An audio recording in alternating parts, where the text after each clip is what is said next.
弟哦，我跟你讲一下，这个刚刚客人进来的时候，我前车有听到前轮有一个啵啵啵的声音。我来看一下这里，来注意看哦，有没有看到这里有锈水跑出来？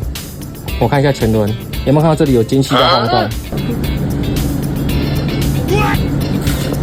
这个前轮啊，如果有遇到这种间隙啊晃动，一定要跟客人说，一定要拆下来检查。这个有2个原因，大部分要么就是轴承受损，要么就是这个刹车骨它已经破孔了。那这个很危险哦。如果像这个轴承里面是珠珠，它才能转动。那如果这个轴承破掉，有可能会造成前轮刹车卡死。这种安全性的，我们一定要一样的跟帮客人做检查。有很多的小零件。